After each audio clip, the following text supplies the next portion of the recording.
this interview with Shawn McDonald. So let's start at the beginning. When did you first get into art, and how did that interest grow into the artist that we see today? I got into art as a kid, like probably 10 years old, 11 years old. I was drawing my favorite hockey players, my favorite Boston Bruins. I would take like an old hockey card and then colored pencils, and I'd kind of like draw Ray Bork with his visor on, and thought that was some kind of tricky like color technique. And then I would draw favorite superheroes. I definitely got the how to draw comics the Marvel way, the Stan Lee one. And I think that changed me a lot too, because it showed how to do perspective and shading, and it showed how to draw dynamic poses and just get into that kind of stuff. Awesome. And so, how has your background as a tattoo artist set you up for a career as a painter?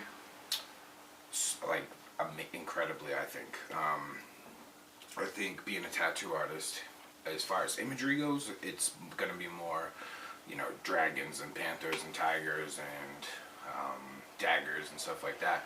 But, because people are giving you ideas, you're not going to just come up with something on your own every time. You're going to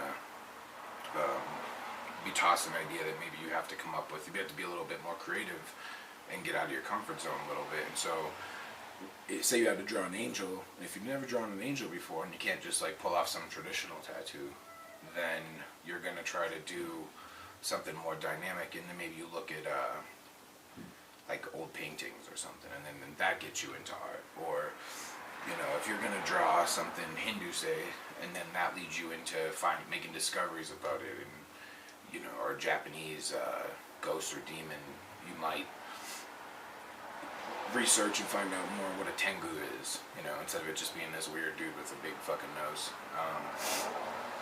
So tattooing gives you these little journeys these little adventures where you have to find out about what people are looking for and get out of your comfort zone so that you can, draw. And when I would draw stuff, I think it led me to find other interests that I wouldn't otherwise be into. So I'd say tattooing is so instrumental. It's taught me how to draw predatory birds and big cats or something like that, and then that stuff translates later on when you're becoming a draftsman to do paintings. That's really good stuff. Doesn't it help with your learning how to do things in a timely fashion as well, and your work ethic towards it? Oh, that's great. Definitely. I think if you're on a deadline and you're trying to draw something for a client, and you say you have like a week, or you have to have something ready by the weekend, then what you're going to have to do. You're going to have to prepare, do some homework, stay in, and maybe do 4 or 5 revisions of an idea before you actually get to something substantial enough to tattoo on them permanently. So I think a lot of that stuff, a lot of that instant gratification goes away, because that there's going to be a body of work leading up to the project. All right. That kind of leads me to, don't you have a background in street art as well? Where did that come? When did that happen? Where did that come into play? Do you want to talk about that a little bit? Sure. I started doing graffiti when I was, like 12 or 13 years old in Boston. I would do it on the bus, and me and my friends would skip school and, tag up the bathroom and shit like that. And it was a couple times, when we first got into it, it was just about being a little hood rat and causing trouble and getting your name out there so people would see, your tag on the building, or you do some kind of bomb or quick throw up and nobody would even know what it is, and you could drive by with your friends on the train and be like, "There's my shit," or they would see it and take pictures of it. It was before the internet really got big, so it was kind of like you were influenced by the graffiti in your town more than you were graffiti magazines back then than you were the internet. So you really were trying to go out there and just paint a wall and get your name and have that anonymous fame.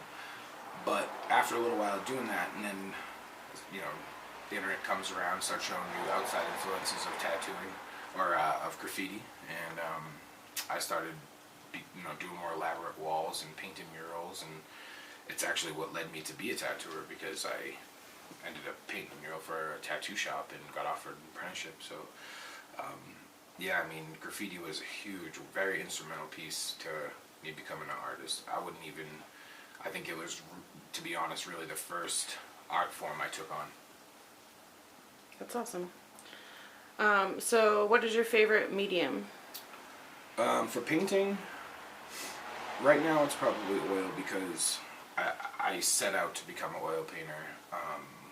I think even before I was a tattooer, I wanted to paint like Caravaggio someday, and naive, to the idea that would ever be possible, but also ambitious enough to get to it eventually. I didn't actually start oil painting until about 4 years ago, when I was like 33, and I went to New York for a guest spot tattooing, and all I kept thinking about was, man, I just really want to buy some oil paint over here, I'm at some really nice art stores, and I did it. I jumped in, and my friend Catherine Smith showed me a few things and helped me kind of get started in oil, and then it was just trial by fire. Like, I kept fucking up paintings and learning how to do them, and make a mistake. So it's one step back, one step forward, 2 steps back at just about every time.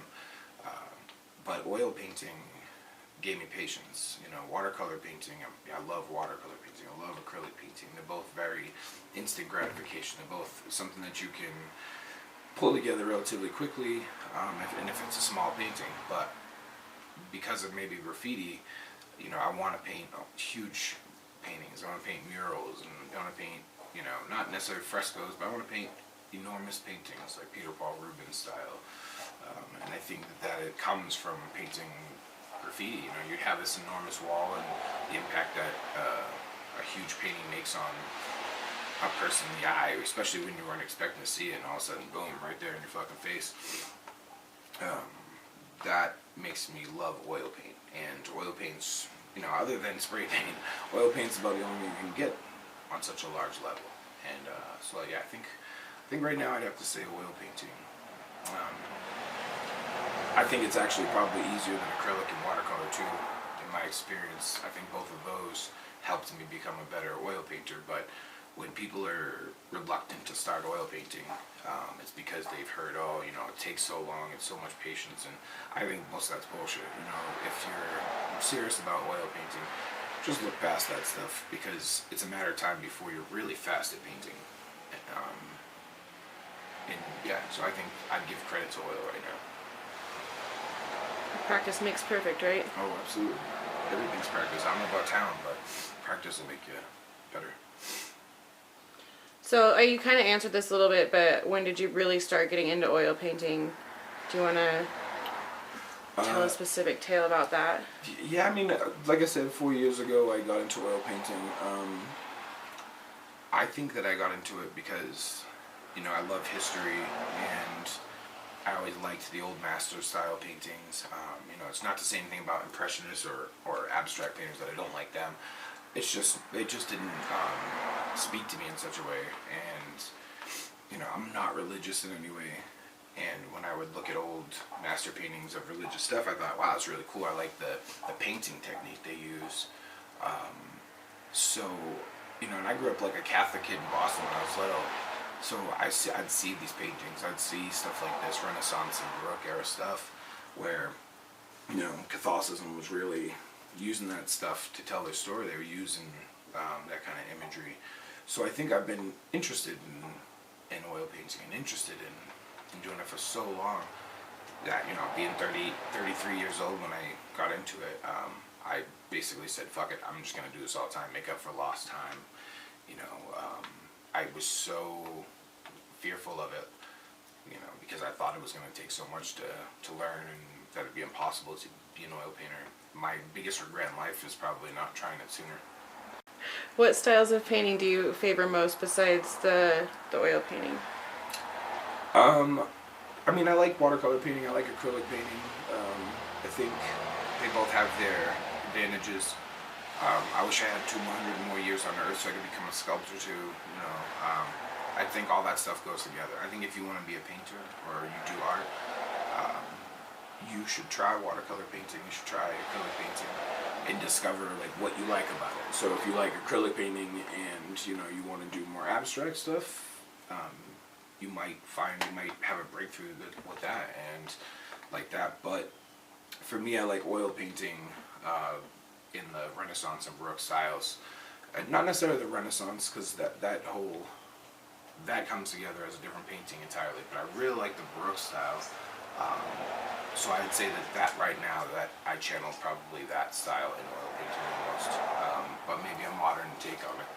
You have your hands on like a little bit of everything though too. You've done ceramics and you do charcoal and sketching, like pencil sketches, and I've even seen you paint on objects, right? Like skulls and stuff. Skulls, yeah. So yeah. I mean, I've painted on just about anything.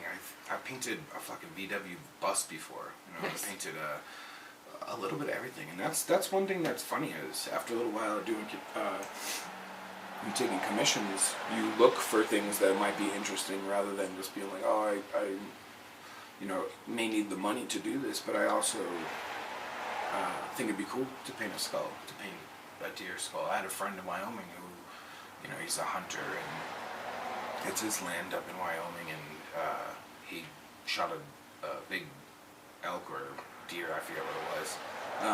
But I think it was a deer, but he brought me the skull and asked me to paint a landscape of his land, you know, on the skull, and so I did, and his brother, you know, cleaned the skull, and he brought it to me, and it was kind of cool. It was this unique feeling of here's something that was alive in Wyoming, and you know, the means in which it isn't alive anymore may be sad, but you know, he eats the meat and processes bones, and it's this very old world frontiersman Americana that I don't know, I think it's interesting, especially when he brought me the skull and I was able to paint it, and now he honors the skull in his house. I think that's just a perfect example of being able to go outside of your norm and give yourself an experience of trying something fucking weird. That's cool. So, what painters, modern or historic, do you relate to the most or take inspiration from the most? Definitely Caravaggio and Rubens. Definitely, you know, I'd say a lot of guys that most people wouldn't know off the top of their head. But it's almost like it's like music.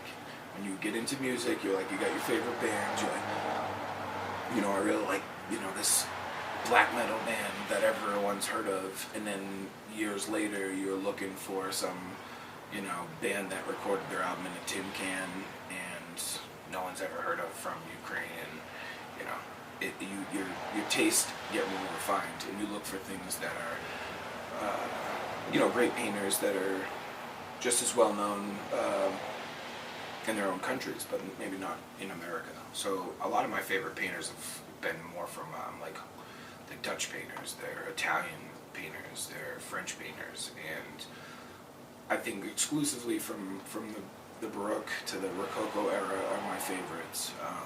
But as far as modern painters go, I mean, I love tattooer painters too. There's some guys in tattooing that are doing amazing things. Like Mike Davis does kind of Renaissance and Baroque style looking stuff. And he's a tattooer and one of the most underrated painters in America. Kind of paints in the style of like Bruegel or Hieronymus Bosch, sort of. And then I really love Timothy Hoyer, who's a great watercolor painter and great tattooer. I think he brings a lot to it. But I also like Walton Ford, you know, paints in the Audubon style, but also brings new messages and new allegories, and the guy's prolific as anybody is. I think, yeah, and his stuff is all about nature and animals. He does huge compositions too. Mark Ryden has always been a huge influence. You know, not as much nowadays, but I think his level of painting and refinement, and he's like a modern master. You know, he does his own thing, and I still look at his paintings and I'm in awe of him. Like, how the fuck did he do that? So yeah, so I mean, and then there's a million people on Instagram and Juxtapose and High Fructose and all these websites that show incredible artists of the modern era that I'm really into too. But yeah, I mean, definitely Gustave Doré. That guy, Gustave Doré would have been a tattooer, I feel like, if he was alive during our current era. The guy was, talking about a guy who has hands in everything. He was a sculptor, landscape painter, figurative painter, and his stuff was dark too. So yeah, so stuff as recent as Doré's era too, I like. Nice. So tell me a little bit about how you relate to the Renaissance and Baroque painting periods or other painting periods that you take inspiration from. What about those things do you connect with? I definitely, with the Renaissance and Baroque, the biggest thing with those guys was religion. For me, it's not religion. It's being able to take the appearance of, say, the Renaissance or the Baroque in a painting, but be able to apply it to something that I'm more into. So say, you know, I may want a bit more violence in there, or I might want something more sexually charged, or where they were limited by